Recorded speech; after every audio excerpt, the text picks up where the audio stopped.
trips, especially with the grocery store, but it's doable.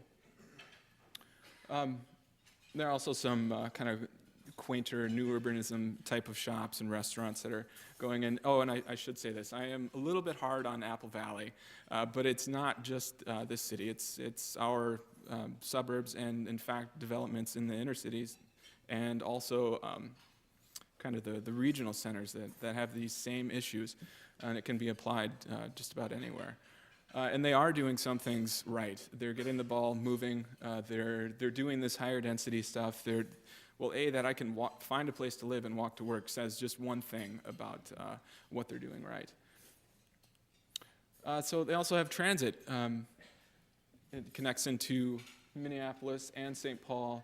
You can see this is the network just within the suburbs. It looks pretty rich that I should be able to get just about anywhere, anytime I want, but just remember this slide, and I'm going to come back to it in a little bit. So I set the challenge for myself after I realized this was entirely doable. How many days can I go without driving anywhere? Started out in October. See, 23 days by December, and as I mentioned, I'm from Illinois, so I think all of those days were on trips to Illinois for the holidays. So within my local needs, I could meet all of them without ever driving. And January, same thing. And people often ask me, isn't it hard in the winter? Isn't inclement weather an issue for you? And I found that I'm invulnerable to the weather, and it's true. My friends who drive, they'll call in during a snowstorm and say, "Oh, I'm going to be an hour late. I'm stuck in traffic," or "It's just raining hard, and they're going to be late for work."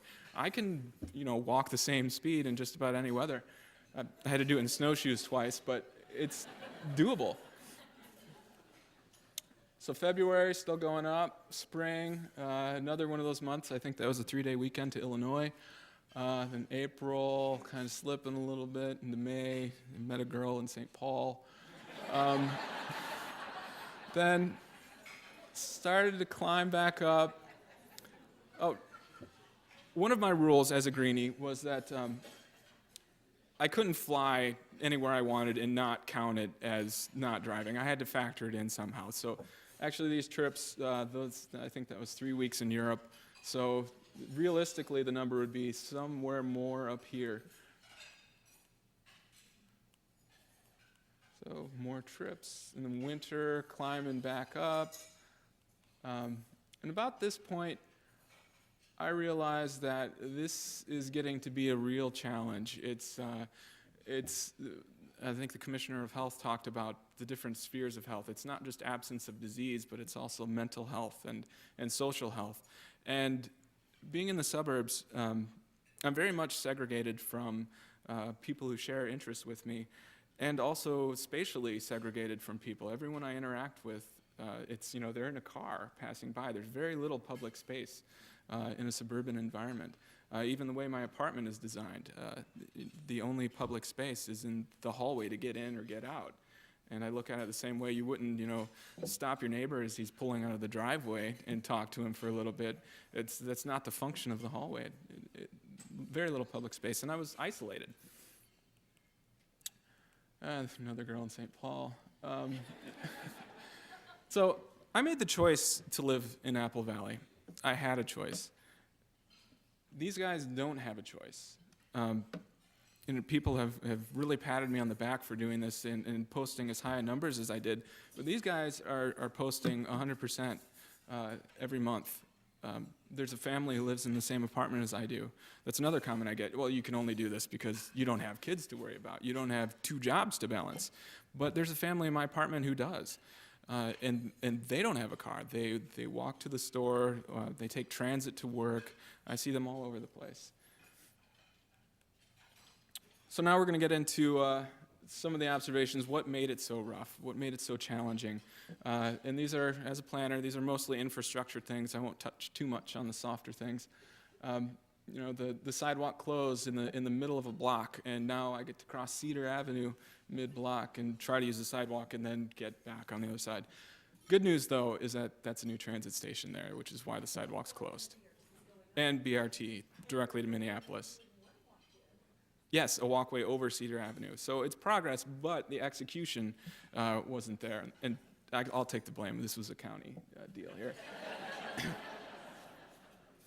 Another issue, sprinklers in the middle of the day in the sidewalk. I've been assaulted more than once.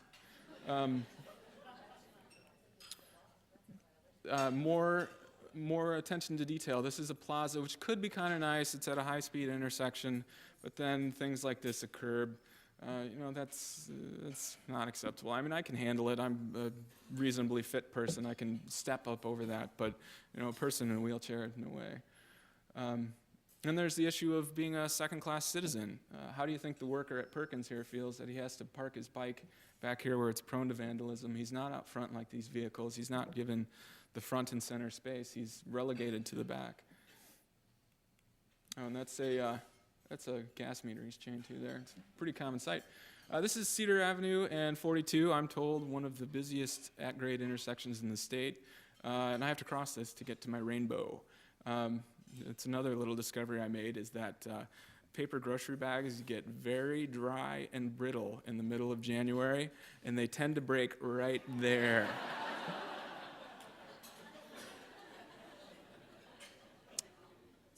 This is, I'm going to say another mistake.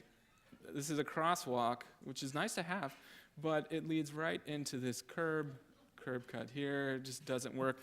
And stole my thunder on that one. So I'm gonna propose a little traffic calming device based on the same concept. And was it Justin from Fargo Moorhead said that if you call anything a concept, you can get it by. Traffic calming, random curbs in the middle of our streets.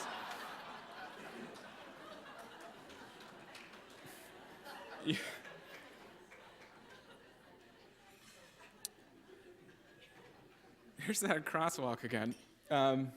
Those are my apartments there. And these are my neighbors. I'm not sure exactly how they classify their building. I don't know if it's an old folks' home. I just know there are a lot of old people there.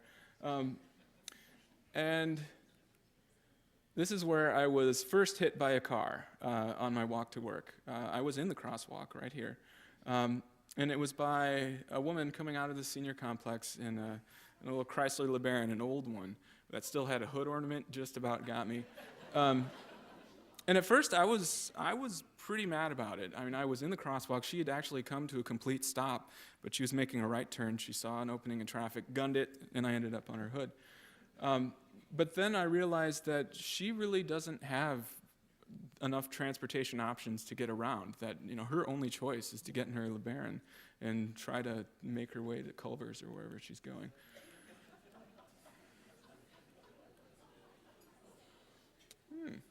Seem to have lost the presentation.